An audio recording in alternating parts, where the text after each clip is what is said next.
Seriously, what was that, Leeds United? It has just ended at Luton. Luton won, Leeds United won in another horrible, scrappy, terrible, let's be honest, terrible performance from Daniel Farke's Leeds United side. You know, we made some changes, but the performance still wasn't there today. Let's get into this.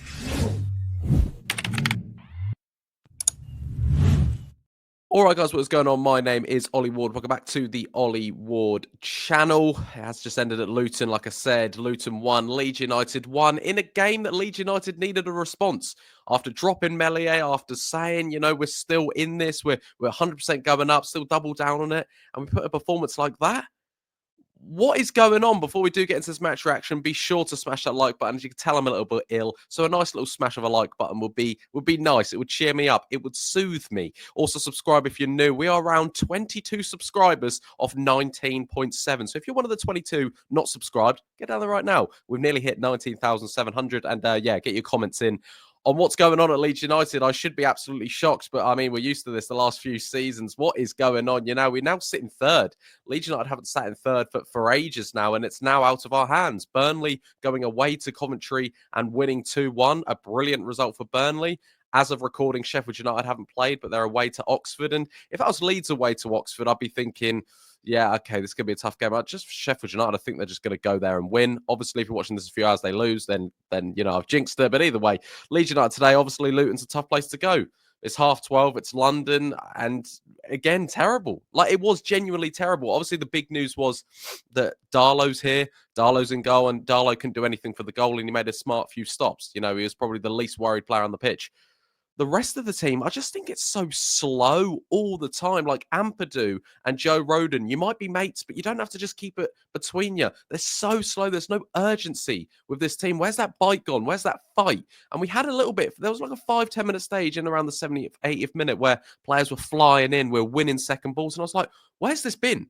Where has this been? Obviously, it led to nothing in the end. A point away from home is not the end of the world. But at this point of the season, when you need 3 points and you've drawn the last 3 games, that isn't good enough. Like, it really, really isn't good enough. We had, I think, 1 shot each half. And you know it's bad when we're playing hoofball to Bamford and you bring Aronson on as well. Yeah, it just screams, I don't know what I'm doing. And it really did today. They played scrappy. They played hoofball. And we didn't play our own way. We didn't play the way Leeds United can play. And the thing is, I'm struggling to find now what that way is for Leeds United. I'm looking on the pitch and I don't think we have an identity anymore. I really don't. I'm struggling to see it. People are understanding our game plan and they're just exposing us. There's no real game plan. Ampadu gets a lot of the ball in the middle of the park, but he doesn't do loads with it. And he wasn't the worst player on the pitch today. I don't think anyone was like, you know, terrible watching and they're doing all these mistakes. I don't think anyone was like that, but just overall, the performance was just meh again. But what are we doing? When Burnley and Sheffield United are starting to look their best, we're starting to look our worst. Like, it's really, really bad. It is really, really bad. Obviously, Mateo Joseph was left out today. I don't know what Daniel Farke and Ramazani. I don't know the situation there. I'd love to know why Ramazani is not even getting a look in. Obviously, the substitutes. Isaac Schmidt came on at left wing instead of, you know, a natural left winger in Ramazani. There might be something going on behind the scenes, surely, because, you know, he hasn't put in that terrible of a performance that he doesn't deserve to get in over technically a left back and a right back. So something obviously is going on with Ramazani. Willie Nonto didn't have a lot of time in the 10 today. Our best player probably was Dan James just because he got the goal. I just think a midfield of Tanaka and Ampadu is too slow. I do believe you need a Joe Rothwell in there. I really do. And yeah, just too slow for me. I prefer Ampadu at centre back. And obviously Pascal's gone off. Voba came on. It just, I don't know. Today was just, we needed a bounce back and I didn't see it. I really didn't see it. You know, to go through every player. Carl Darlow, I don't think he had much to do. Obviously, couldn't do anything for the goal. Distribution was all right. Obviously, Luton and the Luton fans were going to put him a bit under pressure because you are, you know, everyone's got your eye on you. Mellier's on the bench.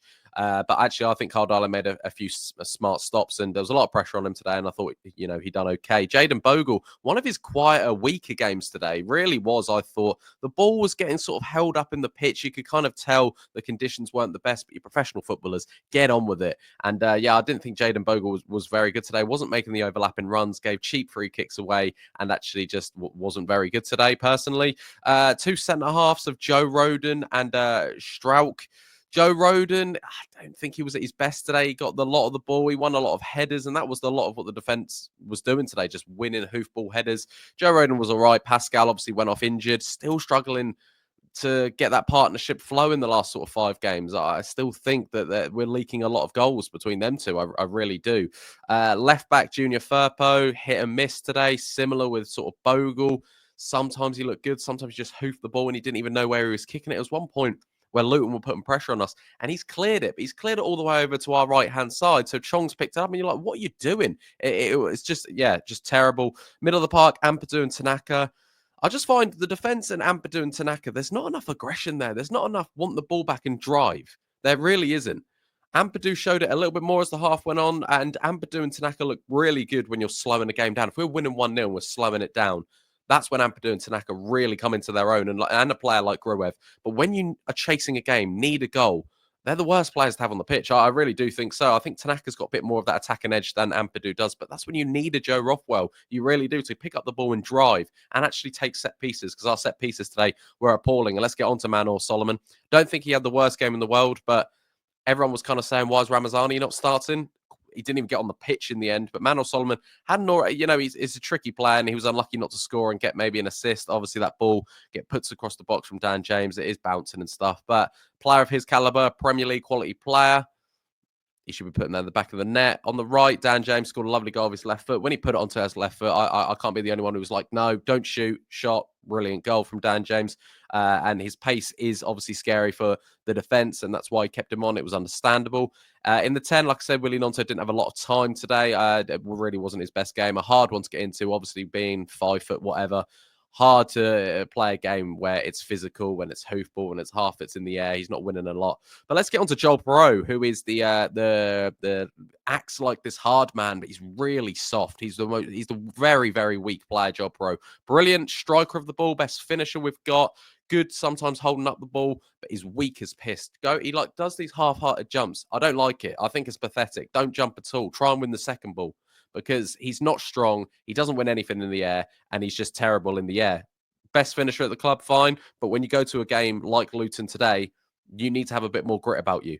Bamford game on quite early, actually, on into the second half. And I'm not a massive fan of Bamford through injuries, and I don't think he's good enough to be at Leeds United right now, but he was making good runs in behind. He had a really good chance as well, but didn't test the keeper. That's shown a bit of rust, but it was nice to see some movement from a striker. He always wants to go. He's always looking at where that ball's going, and that's what we need a bit more of. Obviously, Mateo Joseph was left out of the squad today altogether. Joel Piroe and Joseph make similar sort of movements. Bamford goes one way or the other. I do like Bamford's movement. I've never questioned his movement. It's just his finishing and his, fitness. And yeah, I mean, Bamford was unlucky maybe not to score today. And that's crazy. We're saying this in April 2025, that we're saying Bamford unlucky not to score. I don't even think he should really necessarily be at the club.